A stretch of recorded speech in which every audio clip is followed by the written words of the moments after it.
Howdy y'all.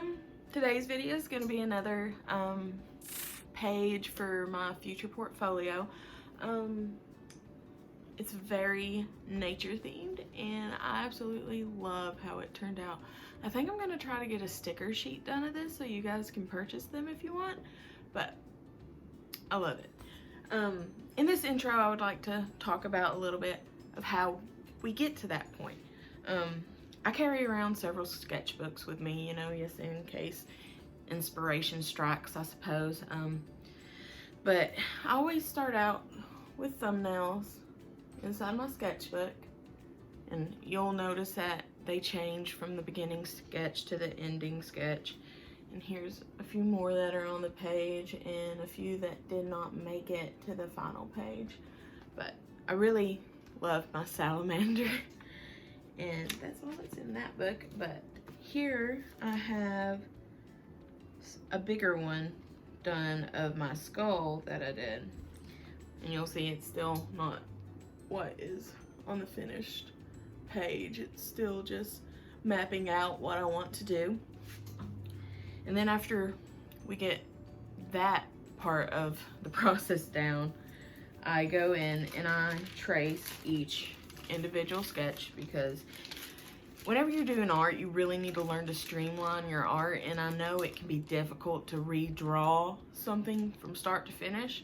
So a nifty little trick I've learned through the years is just to trace your own drawings. There's nothing wrong with that. Don't judge yourself too harshly when you do it, because then when you trace it you have opportunity to make it more crisp and more what you want it to be, and at that point you can add things that wouldn't have looked right if you were to add them when you were sketching, because you know sketch lines get a little busy and confusing about what you want to do.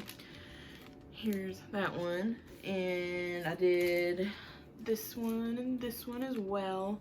To transfer those, depending on if I want to flip it or leave it the direction I originally drew it, sometimes I'll just go over the back with a chalk pastel or just a number 2 pencil and then trace over my lines to transfer it to the page.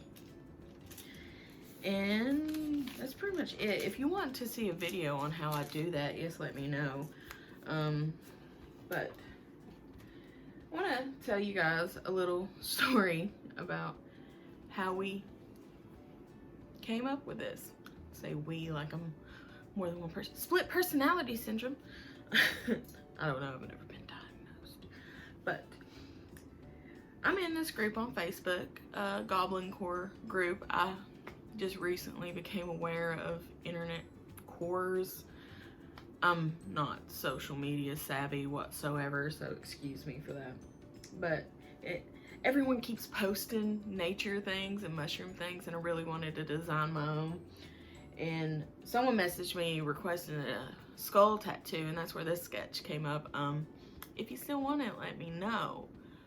But I will probably make stickers of these. I can't remember your name, but if you see this. But this one right here has a special place in my heart. If I'm ever brave enough to get a tattoo and stop being such a wuss, I'm getting this one. It has a lot of childhood memories tied to it, because I used to spend a lot of time outside. I know it's hard to believe, but I used to be quite the little adventurer. I thought of myself as a regular Ellie Mae from the Clampets, and I oftentimes pretended to be Pocahontas as a kid, you know, growing up in the royal hills of Kentucky. So we had a ditch in my yard when we were growing up, and I often would catch salamanders and tadpoles, and I would keep them as pets and then re-release them. Probably shouldn't have, but you know, you're a kid, you don't know any better.